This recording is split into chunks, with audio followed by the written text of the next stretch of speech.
Hello, everybody. Welcome back to Circling Seattle Sports. Doing a new thing here. We're in the hotel in Los Angeles. I don't know why there's a giant hand there. That's besides the point. It's 3:43. The Kraken play tonight at 7 o'clock in the Staples Center. You can call it the Crypto.com Arena. I think that's a stupid name, so I'm not going to call it that.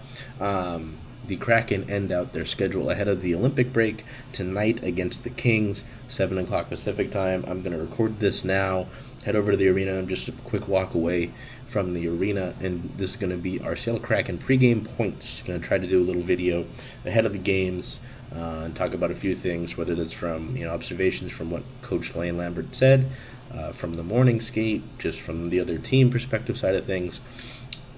First and foremost, last night obviously was unacceptable for Seattle. Anaheim kind of caved them in for the vast majority of the game. The ozone time was not great throughout the course of it. It was just flat out unacceptable. And one of the big things that Jordan Eberle mentioned when we saw him in the locker room post game was that the Kraken were able to get inside enough, cause some trouble in the middle against Anaheim, get in front of Lukas Dostal, who's already a pretty good goaltender, and that's going to be tough tonight again against this Kings team, who head coach Lane Lambert said, was big. He credited him there for that. I asked him about that this morning. I'll include that right about here. They're obviously really solid defensively. What makes them so difficult to score on? Well, they're big. They've got size, and that's, if you look at it, 5-on-5 goals against, they are the best in the league. At denying them, we're third best in the league. So there's not going to be a lot of space out there. Our guys need to embrace that fact. This is a game of patience. You can't get frustrated. You have to understand that this is not going to be easy. As well as the point from Jordan Eberle right about here. So you'll go from me clipping to one part to another part. We'll send you to that.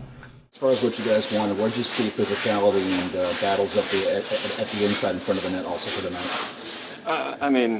We had, we needed to get inside more. I think in games like this where, there's a lot of, they want to transition fast, but you can get to their net and try and create some offense.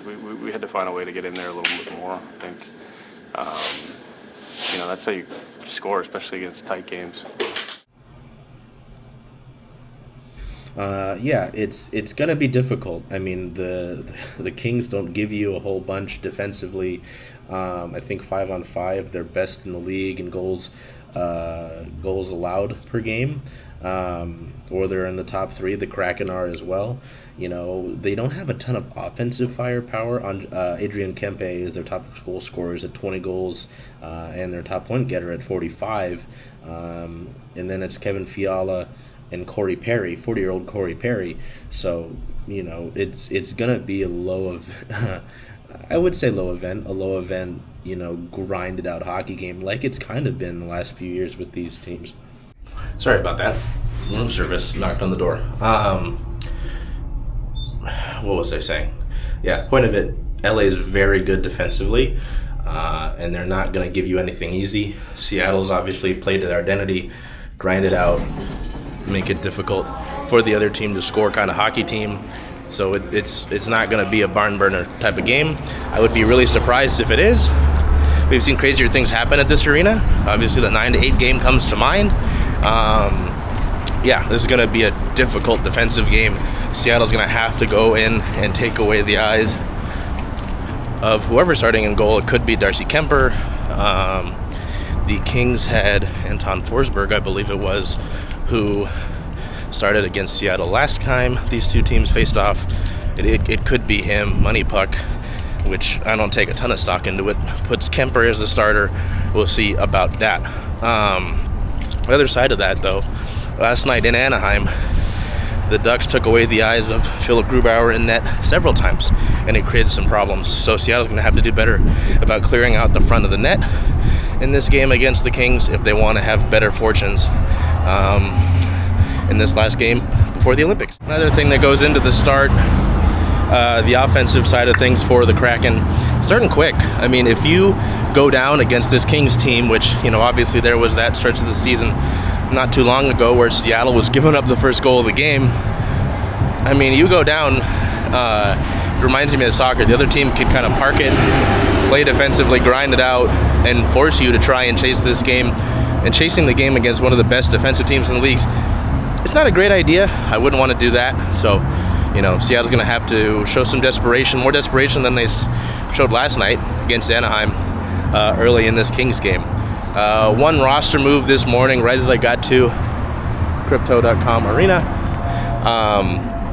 was that the Kraken put rookie forward Berkeley Catton on injured reserve. He was dealing with an upper body injury. That's why he missed the last 2 games in Las Vegas against the Golden Knights, and then at the Ducks last night.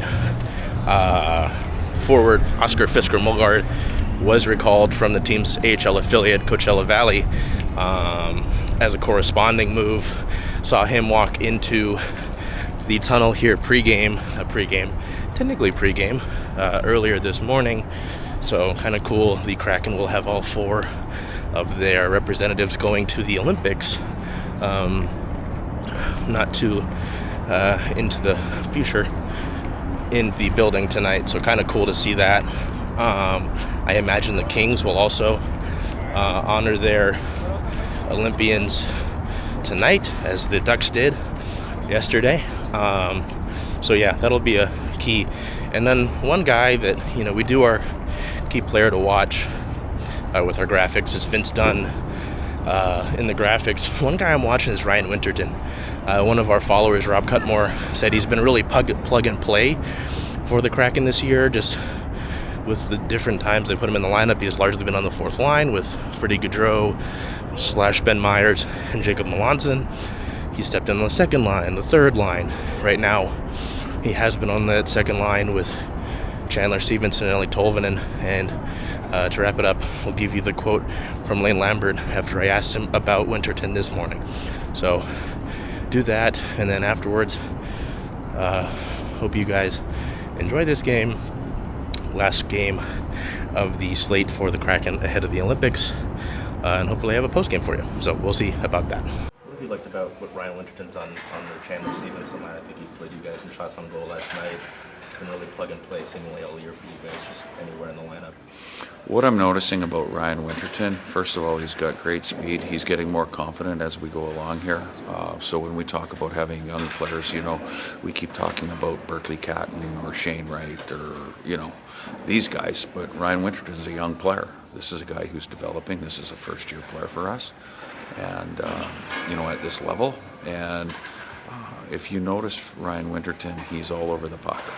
And he has an innate ability of stealing pucks. And he has an innate ability of controlling pucks that are maybe 50-50 pucks. So, he's just getting better and better, in my opinion. Hey, Charles. Hey, Jen. Hey. Where are you going to watch all those Kraken away games? Kraken away games, making a push. I was thinking of coming here just because Rough and Tumble is the home of Circling Seattle Sports, only if that's okay with you. I mean, I love that idea.